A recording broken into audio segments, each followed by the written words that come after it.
قرآن مجید کا 20واں پارہ ہے اور سورہ نمل کی آیات ابھی چل رہی ہیں۔ اللہ تبارک و تعالیٰ نے استفہامیہ انداز میں پوچھا ہے، سوالیہ انداز میں پوچھا ہے سب انسانوں سے، امن خلق السماوات والارض، فرمایا بتاؤ زمین اور آسمان کا خالق کون ہے؟ پھر ارشاد فرمایا کہ بتاؤ کہ آسمان سے بارش برسا کر رونق باغات کس نے اگائے؟ اللہ۔ پھر ارشاد فرمایا کہ زمین کو کس نے مقام قرار بنایا؟ پھر فرمایا اس کے بیچ دریا جاری کیے اور پھر لنگر کی صورت میں، میخوں کی صورت میں، قلوں کی صورت میں اللہ نے اس میں پہاڑ نصب فرمائے۔ پھر ارشاد فرمایا مبتلائے مصیبت کی فریاد کو کون سنتا ہے؟ اللہ۔ اور فرمایا اس کے دکھوں کا مداوع کون کرتا ہے؟ اللہ۔ فرمایا خشکی اور سمندر کی ظلمتوں میں راہ کون دکھاتا ہے؟ اللہ۔ پھر ارشاد فرمایا بارش کی نوید بنا کے ٹھنڈی ہوائیں کون چلاتا ہے؟ یہ قرآن مجید میں رب فرما رہا ہے۔ وہ کون ہے تمہارے لیے جو بارش کی خوشخبری دے کے پھر تمہیں بارش ہو کے گزر گئی پر ٹھنڈی ہوائیں پھر بھی جاری ہیں؟ فرمایا ابتداءً مخلوق کو کون پیدا کرتا ہے اور دوبارہ کون زندہ کرے گا؟ اللہ۔ فرمایا زمین و آسمان کی مخلوق کو روزی کون دیتا ہے؟ اللہ۔ اور پھر فرمایا یہ سارے سوالات اٹھانے کے بعد اللہ عز و جل نے انسان کی عقل سلیم سے سوال کیا کہ اللہ معبود برحق کے سوا یہ سب کام کرنے والا کوئی اور ہے؟ اور اس سوال کو قرآن نے بار بار دہرایا تاکہ عقل کے اندھے انسانوں کا ضمیر جاگ اٹھے اور وہ حق تبارک و تعالیٰ کی جلالت قدرت کو تسلیم کر لیں۔ اس مقام پر بھی قرآن فرماتا ہے کہ اے انسان زمین میں چل پھر کے دیکھ لو کہ باغی قومیں جو تھیں پھر میں نے ان کا کیا حال کیا اور وہ کس انجام سے دوچار ہوئی۔ یہ بھی فرمایا کہ آسمانوں زمینوں میں جو کچھ بھی چھپا ہوا ہے وہ تمہارے نزدیک چھپا ہوا ہے پر رب کے قریب لوح محفوظ پہ لکھا ہوا ہے، وہاں لکھا ہوا ہے سارا کچھ۔ انسان کو یہ سمجھنا چاہیے وہ یارو جو بندہ مشکل وقت میں ایک دفعہ قرضہ ادا کر دے وہ محسن بن جاتا ہے، ساری زندگی اس کا احسان نہیں اترتا، تو جو رب سارا کچھ عطا کرے اس کے احسان کی طرف توجہ ہی نہ جائے انسان کی، اسے سمجھنا چاہیے۔ آیت نمبر 80 میں اللہ تعالیٰ نے فرمایا کہ بے شک آپ مردوں کو نہیں سناتے اور نہ ہی بہروں کو اپنی پکار سناتے جب وہ پیٹھ پھیر کر جا رہے ہیں۔ مزید فرمایا کہ آپ تو صرف ان لوگوں کو سناتے ہیں جو ہماری آیات پر ایمان لے۔ اس کا کیا مطلب ہوا کہ آپ ان کو نہیں سناتے؟ حالانکہ حضور تو سب کو سناتے تھے۔ فرمایا ان کو نہیں آپ سناتے، آپ صرف ان کو سناتے ہیں جو ہماری آیات پر۔ اس کا کیا مطلب ہوا؟ اس کا مطلب ہوا کہ کافر آپ کی بات سنتے ہیں تو پر سمجھنے کی کوشش نہیں کرتے۔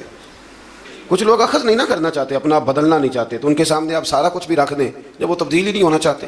یہاں سے کچھ لوگ کہہ دیتے ہیں کہ جناب مردوں کا قبروں میں سننا ثابت نہیں، حالانکہ مردوں کا قبروں میں سننا تو حدیث پاک سے ثابت ہے، حدیث پاک سے صحیح بخاری میں موجود ہے۔ حضور نے فرمایا جب تم دفن کر کے واپس آتے ہو تو مردہ تو تمہارے قدموں کی آہٹ بھی سنتا ہے۔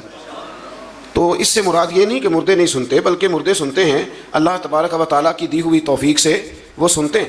اسی طرح سے پھر آگے اللہ تعالیٰ نے قیامت کے قریب ہونے والے کچھ واقعات کا ذکر فرمایا۔ پھر آیت نمبر 87 میں سور پھونکے جانے اور اس کے نتیجے میں پیدا ہونے والی گھبراہٹ کا ذکر ہے، اور نیکوں کاروں کا قیامت کے دن گھبراہٹ سے محفوظ ہونے کا ذکر بھی اللہ نے اسی جگہ فرمایا۔ ایک سور پھونکی جائے گی، حضرت اسرافیل سور پھونکیں گے، وہ ایک ایسی آواز نکالیں گے جس سے سارے لوگ مر جائیں گے، پھر وہ دوبارہ وہی آواز نکالیں گے تو دوبارہ اللہ تعالیٰ سب کو زندگی عطا فرما دے گا۔ اس کو سور پھونکنا کہتے ہیں۔ اس سے پھر آگے سورہ قصص شروع ہوتی ہے۔ سورہ قصص میں اللہ تبارک و تعالیٰ نے توحید و رسالت، حیات بعد الموت جیسے عقائد اور اصول کو بیان فرمایا ہے۔ حضرت موسیٰ علیہ السلام کی ولادت سے لے کر تورات عطا فرمانے تک کا تفصیلی بیان پھر اللہ نے یہاں فرمایا۔ کتنی جگہ پہ آپ پڑھ رہے ہیں؟ غالباً ہر پارے میں ذکر ہے میری معلومات کے مطابق، تو اس کا مطلب ہے حضرت موسیٰ کلیم اللہ کو بڑے ہی پیارے ہیں، یہ پیغمبر رب کریم کو۔ لیکن جس جگہ بھی ہم یہ تذکرہ پڑھتے ہیں ایک علیحدہ انداز میں ہے، ایک نئے انداز میں، ایک نئے ذوق کے ساتھ۔ یہاں بھی اللہ تعالیٰ نے ایک نئے انداز میں اس واقعے کا ذکر فرمایا ہے، وہ ساری تفصیل بھی ہے جو پیچھے آیات کے اندر ہم نے دیکھی تھی کہ حضرت موسیٰ علیہ السلام پیدا ہوئے، پھر ان کی والدہ نے انہیں صندوق میں ڈال کر دریا میں بہایا، پھر جس طرح ان کی ہمشیرہ نے ان کا خیال رکھا، پھر اللہ نے انہی کی ماں کو انہیں دودھ پلانے کی توفیق عطا فرمائی۔ اس سے تھوڑی سی تفصیل اور آگے ہے سورہ قصص کے اندر، اس کی تھوڑی اور ڈیٹیل اللہ تبارک و تعالیٰ نے بیان فرمائی ہے۔ وہ اس طرح کہ حضرت موسیٰ پھر فرعون کے گھر میں پلنے لگے، اور جب جوان ہو گئے تو فرعون کے ہاں جو ظلم ہوتا تھا حضرت موسیٰ اس پر بول پڑتے تھے، جلال فرماتے تھے، تو فرعون پھر ناراض رہنے لگا، یہاں تک کہ اس نے آپ کو نکال دیا، آپ تشریف لے گئے وہاں سے۔ تو حضرت موسیٰ ایک دن شام کے وقت دوبارہ آئے بستی میں، لوگ سوئے ہوئے تھے، تو دو آدمی ایک بنی اسرائیل میں سے اور ایک فرعون کی اپنی قوم میں سے، وہ دونوں آپس میں جھگڑ رہے تھے، لیکن وہ جو حضرت موسیٰ کی بنی اسرائیل کی قوم کا شخص تھا اس پر وہ قبطی، وہ جو فرعون کے قریبی لوگوں میں سے تھا، وہ ظلم کر رہا تھا اور بوجھ اٹھانے کی بات کر رہا تھا۔ اب اس نے حضرت موسیٰ کو پکارا کہ یہ دیکھے میرے ساتھ کس طرح کی بات کر رہا ہے، تو حضرت موسیٰ کا ارادہ بھی نہیں تھا، آپ نے بس اس کو سمجھایا، پر کچھ لوگوں کو سمجھ، تو حضرت موسیٰ نے پھر ایک مکہ مارا، ایک گھونسا مارا، صرف ایک ہی۔ یہ کئی تگڑے اور دلیر اس طرح کے بھی ہوتے ہیں کہ گھونسا ایک بھی برداشت نہیں کرتے، وہ ایک مارا، آدمی دھڑام سے زمین پہ گرا اور ماری گیا۔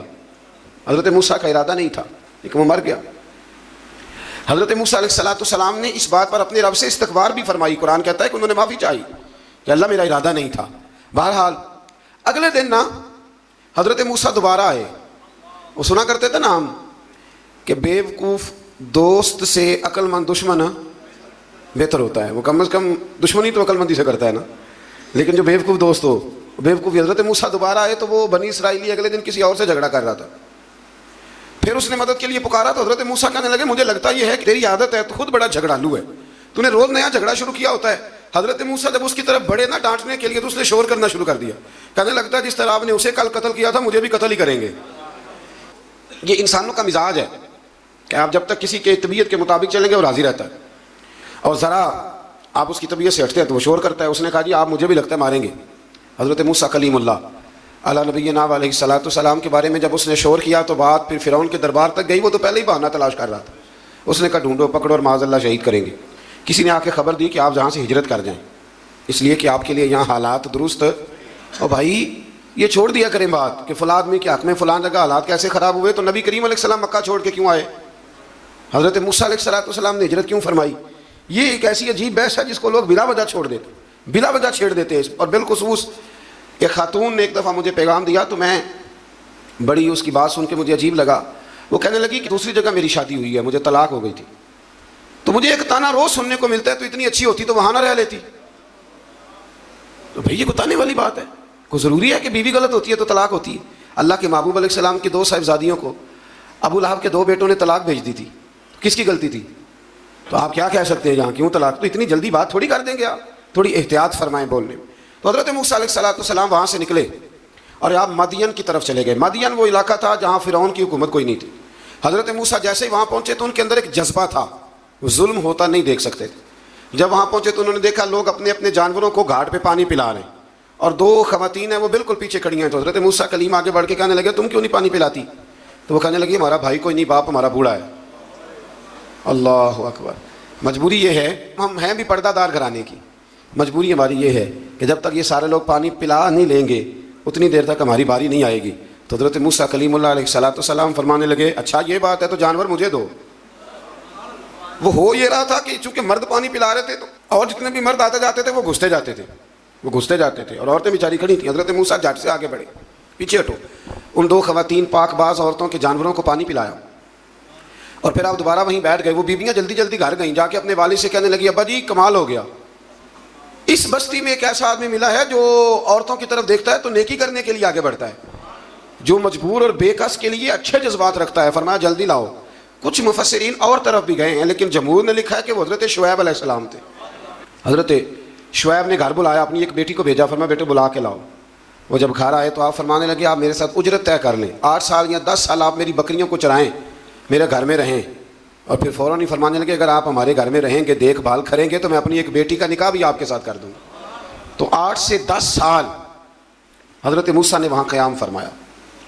اور پھر جب آپ کا نکاح ہو گیا تو آپ اپنی بیوی کو لے کے مصر کی جانب جا رہے تھے، تو رستے میں نا ٹھنڈ زیادہ ہو گئی، تو اپنی زوجہ سے کہنے لگے وہاں آگ جل رہی ہے، میں تیرے لیے آگ لے کے آتا ہوں تاکہ تو تاپ سکے، گرمی حاصل کر سکے۔ وہاں گئے تو درخت سے آواز آئی موسیٰ میں تیرا رب ہوں۔ درخت سے آواز آئی موسیٰ میں تیرا رب ہوں۔ اور حضرت موسیٰ کلیم اللہ کو وہاں وحی آنی شروع ہوئی، وہیں اللہ تعالیٰ نے انہیں وہ عصا عطا فرمایا جو پھر بعد میں اژدہا بنتا تھا۔ رب کریم نے وہیں حضرت موسیٰ کلیم کو وہیں ید بیضا عطا فرمایا۔ اپنا ہاتھ گریبان میں ڈال کے نکالتے تھے تو چاند اور سورج کی طرح روشنی دیا کرتا تھا۔ ید بیضا لیے بیٹھے ہیں اپنی۔ میں کبھی کبھی کہا کرتا ہوں کہ مولا کے دینے کے انداز بڑے انوکھے ہیں۔ بھائی یوسف کو کنویں میں پھینکتے ہیں تو اللہ مصر کا حکمران بنا دیتا ہے۔ فرعون تکلیف دیتا ہے، بظاہر حضرت موسیٰ کو دیس سے نکالتا ہے تو اللہ تبارک و تعالیٰ انہیں نبوت کی دولت عطا کر دیتا ہے۔ تو یہ اللہ تبارک و تعالیٰ کی تقسیم ہے نا جی، اور مولا کے دینے کے انداز انوکھے ہیں، نرالے ہیں، بے نیاز ہے نا، جب دیتا ہے تو پھر کمال ہی کرتا ہے۔ تو پھر حضرت موسیٰ وہاں سے واپس آئے اور آ کر کے آپ نے دوبارہ وہ سارا نظام زندگی شروع فرمایا۔ پھر اسے آگے آیت نمبر 44 میں فرمایا اگر تمہیں اس کتاب میں شک ہو تو تم اس سے زیادہ ہدایت والی کتاب اللہ کے پاس سے لے آؤ، اور سرکار دو عالم صلی اللہ تعالی علیہ وسلم کو تسلی دی کہ یہ لوگ اس لیے آپ کی پیروی نہیں کرتے کیونکہ یہ اپنی خواہشات کی پیروی کرتے ہیں۔ غلامی ایک کی ہوتی ہے، اور جو دو گھروں کا مہمان ہو بھوکا ہی رہتا ہے۔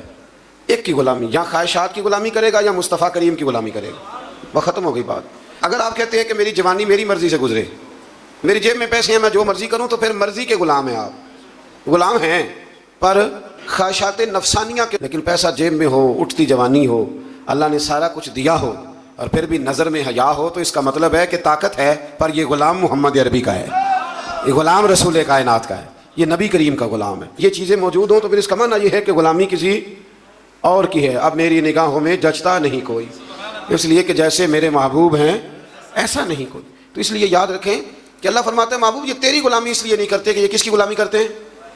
میں اکثر یہ کہا کرتا ہوں کہ ہمیں وہ والی صورت پسند ہونی چاہیے جو نبی پاک کو پسند ہے، وہ والے کپڑے پسند ہونے چاہیے نا جو حضور کو پسند ہے، وہ والا طور طریقہ پسند ہونا چاہیے جو نبی پاک کو پسند ہے۔ تو یہاں سب کی اپنی اپنی پسند ہے، کسی کو بڑی مونچھیں پسند ہیں، کس کو بغیر مونچھوں داڑھی کے پسند ہے۔ یہ کیا ہے بھئی؟ ہم تو غلام ہیں، تو غلام تو غلامی کرتا ہے، ختم ہو گئی بات۔ اس نے تو غلامی کرنا، اس کا کام ہی غلامی کرنا، وہ نہیں رہ سکتا اپنے آقا کی محبت کے بغیر۔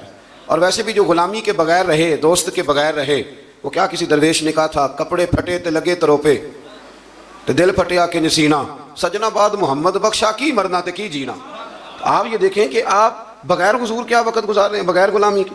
تو آپ کا تو طرز زندگی وہ ہونا چاہیے جس سے خوشبو آئے رسول کریم کی صلی اللہ، اس سے خوشبو آتی ہے، اس سے لطف آتا ہے، اس سے ذائقہ نصیب ہوتا ہے، اس سے برکت نصیب ہوتی ہے، اس سے جو ہے نا وہ توانائی نصیب ہوتی ہے۔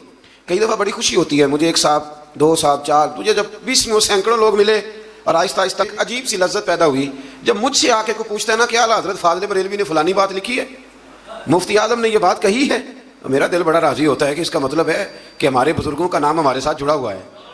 کوئی سوال کرتا ہے، کوئی کہتا ہے، دیکھیں نا میرے ایک دوست ہیں تو ان کے والد پیر بھائی ہیں، مرید ہیں، تو ان کا ابا شکایت لے کے آیا اور بڑے اس نے سخت سست جملے کہہ دیتے ہیں نا جی استاد کو، جی آپ کے پاس کیا سیکھا، حالانکہ استاد کے پاس بھی جواب ہوتا ہے کہ میرے پاس تو آیا 22 سال کے بعد، تو آپ نے 22 سالوں میں کیا سکھایا، یہ بھی تو جواب ہوتا ہے نا، لیکن نہیں دیا جاتا۔ اس نے بڑی شکایتیں لگائی ہوں، میں نے ساری ہنس کے سنی، میں ہنستا رہا تو مجھے کہنے لگے پیر صاحب میں شکایتیں کر رہا ہوں آپ ہنس رہے ہیں، تو میں نے کہا کہ مجھے بڑی خوشی ہے، آپ میرے پاس اس لیے آئے ہیں کہ آپ نے مناسب سمجھا ہے۔ دیکھیں نا بچوں کا علامہ شکایت کوئی ان کے باپ کو جا کے لگاتا ہے یا ان کی ماں کو جا کے لگاتا ہے، اس کا مطلب ہے کہ کائنات ان کا اور میرا رشتہ سمجھتی ہے۔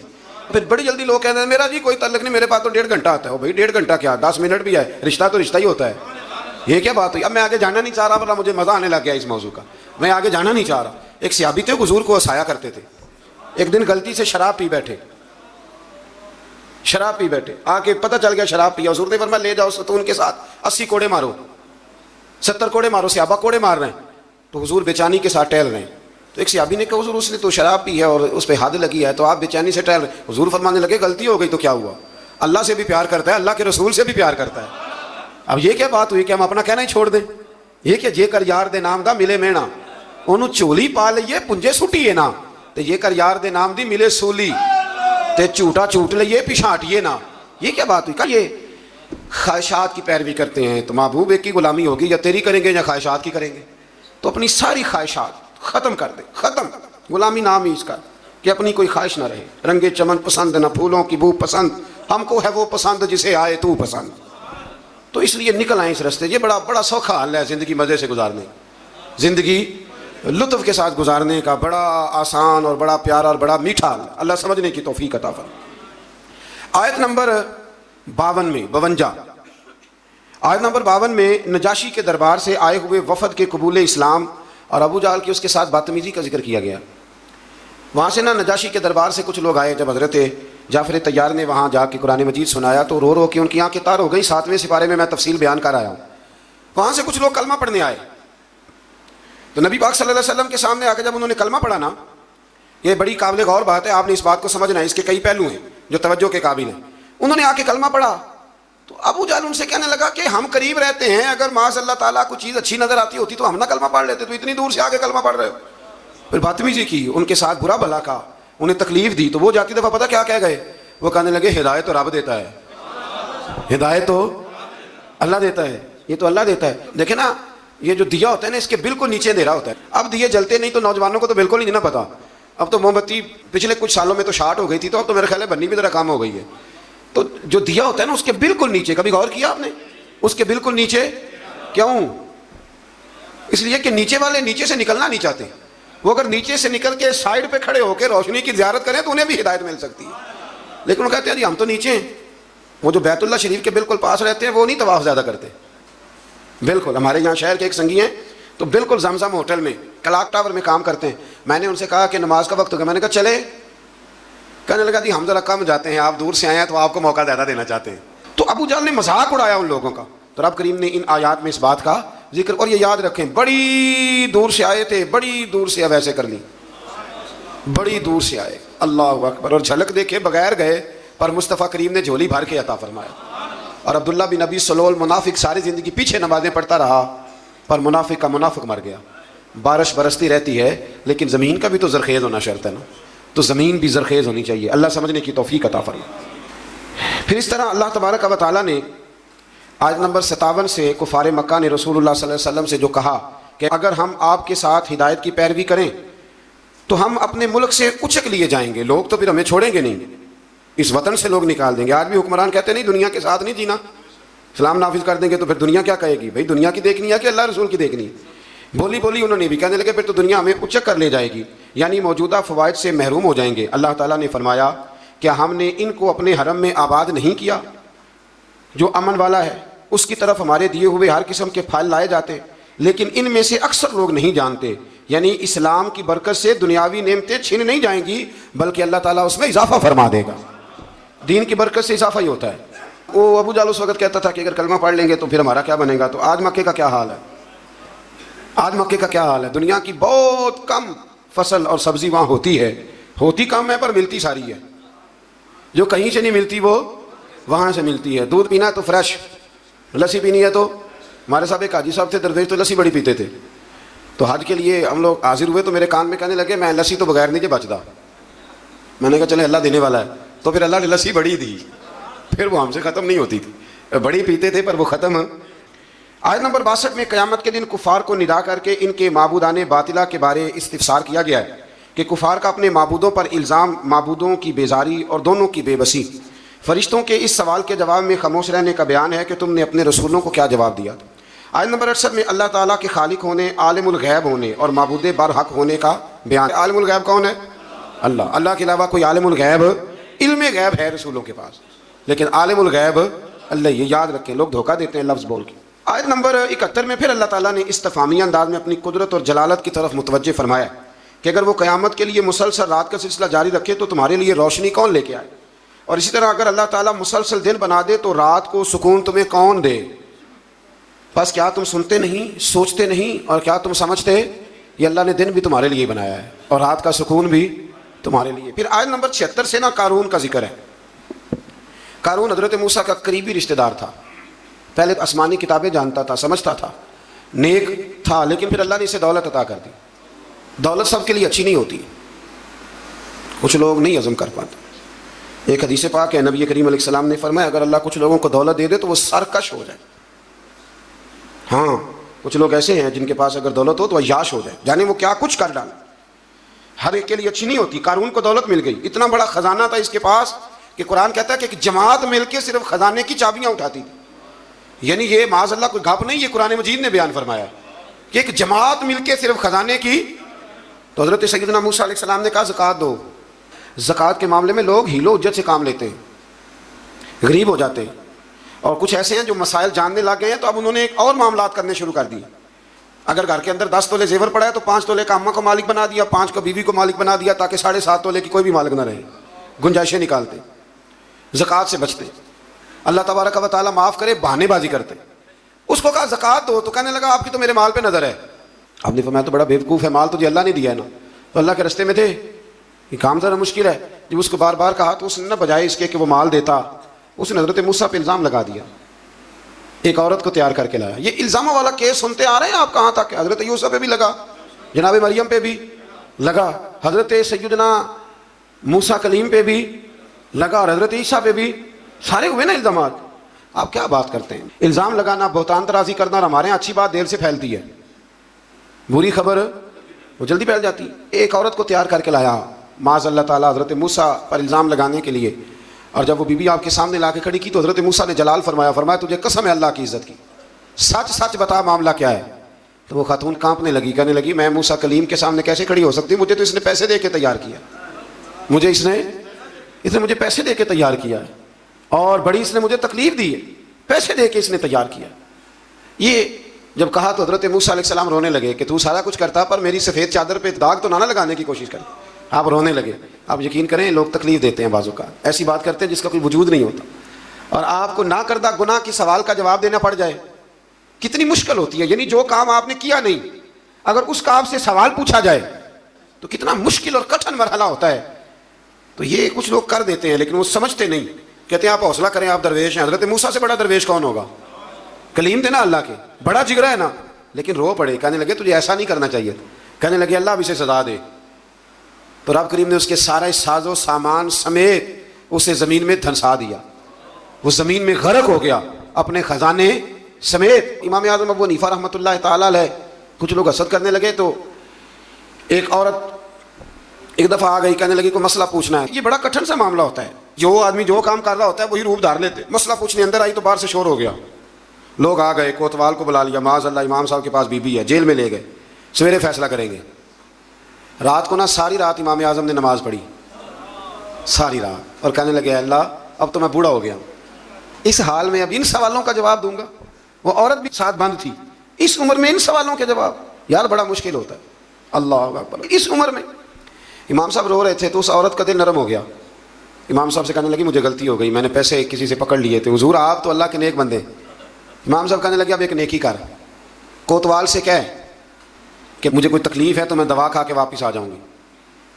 تو وہ کوتوال تو پہلے ملا ہوا تھا، اس نے اس کو کہا کہ مجھے کوئی تکلیف ہے میں گھر جاتی ہوں، دوا کھا کے واپس. امام صاحب نے سمجھا دیا. وہ گئی تو جو برقع اس نے پہنا ہوا تھا نا، نقاب ساری عورتیں، وہ جا کے اس نے امام صاحب کی بیوی کو دیا. امام صاحب نے اس کو سمجھا کے بھیجا تھا. وہ برقع گھر لے گئی اور جا کے زوجہ کو ساری بات سنائی. وہ دوائی کھانے گھر چلی گئی اور زوجہ برقع پہن کے تھانے آ گئی. سویرے قاضی کے سامنے پیش ہوئے تو کہنے لگا جی آپ اتنے بزرگ ہو کے عالم ہو کے بیوی کے ساتھ اکیلے. فرمایا میری بیوی ہے تو میں نے اکیلے ہی ہونا تھا اس کے ساتھ، اور کس نے ہونا تھا؟ جناب آپ کی بیوی. فرمایا بلاؤ میرے سسر کو، اور بلاؤ محلے کی 10-12 عورتوں کو بھی دیکھ لیں. انہوں نے دیکھا تو امام صاحب کی بیوی نکل آئی. وہ جتنے تھے نا الزام لگانے والے وہ اب غور سے دیکھ رہے تھے. تو ایک کہنے لگا امام صاحب سے یہ کیا ہوا؟ فرمایا قرآن ہے وَتُعِزُّ مَن تَشَاءُ وَتُذِلُّ مَن تَشَاءُ. یہ قرآن ہے، ہونا کیا تھا؟ رب نے اپنا وعدہ سچا کر کے دکھایا ہے. تو اس نے بھی الزام لگایا، پھر سزا یہ ملی کہ وہ ہمیشہ کے لیے زمین میں دھنستا. دولت کون دیتا ہے؟ اللہ دیتا ہے نا.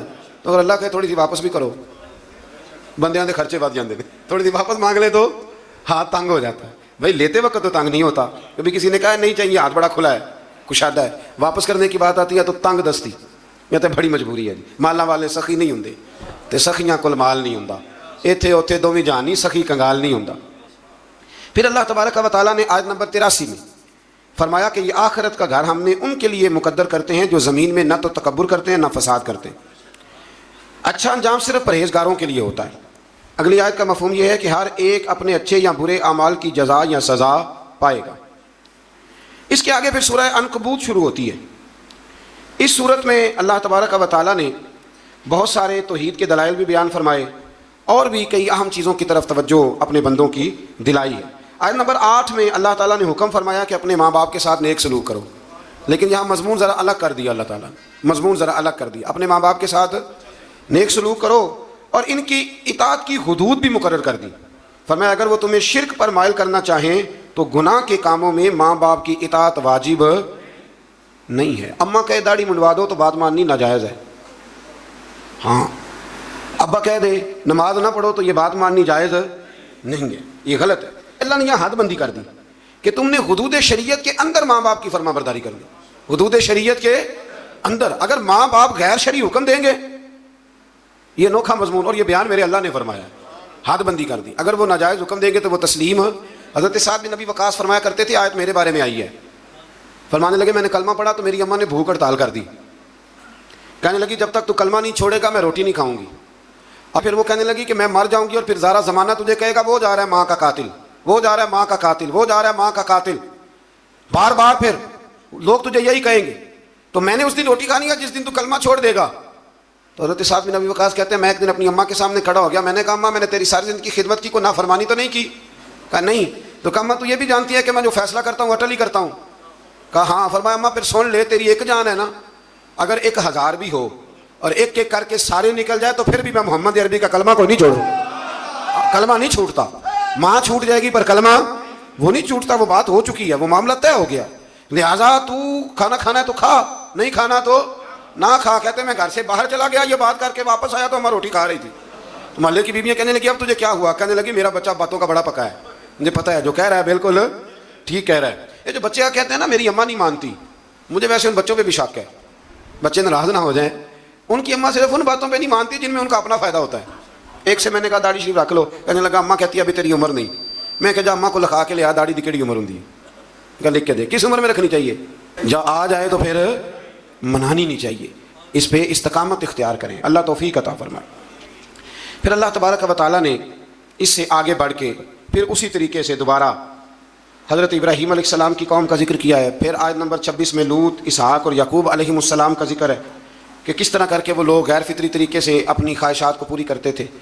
اللہ تبارک و تعالیٰ نے ان آیات میں بتایا کہ بالآخر اللہ تعالیٰ نے لوط علیہ السلام اور ان کی قوم اور ان کے جو اپنے تھے ان کو اللہ نے بچا لیا تھا، اور سمجھائی بات یہ ہے کہ کفر کے دور میں بھی جو لوگ نیکیاں کریں گے اللہ ان پہ فضل ضرور فرمائے گا، اللہ ان پر کرم ضرور۔ ہمارے پاس ایک بات ہے، مجھ سے بھی ایک صاحب نے پوچھی تھی ایک دفعہ، میں گیا ہوا تھا باہر تو کہنے لگے کفر کا علاقہ ہے تو اس میں نیکی کرنا بڑا مشکل ہے۔ تو میں نے کہا جب ابو بکر صدیق نیکی کرتے تھے سارے مسلمان ہی تھے، جب حضرت عمر نیکی کرتے تھے سارے لوگ ٹھیک تھے، جس زمانے میں مولا علی شیر خدا سچ بول رہے تھے تو مکہ سارا سچ ہی بولتا تھا، یہ تو بہانہ ہے۔ جس دور میں حضرت عثمان غنی حیا والے تھے باقی سارے لوگ بھی حیا والے، تو فرمایا ہم ان کو بچا لیتے ہیں، جو شر کے دنوں میں بھی خیر کی اذانیں پڑا کرتے ہیں کو بچا لیا جاتا ہے۔ پھر آیت نمبر 40 سے قرآن نے بتایا کہ ان میں سے بعض سرکش قوموں پر ہم نے پتھر بھی برسائے، اور بعض کو چنگاڑ نے پکڑ لیا، بعض کو زمین میں دھنسا دیا، بعض کو سمندر میں غرق کر دیا۔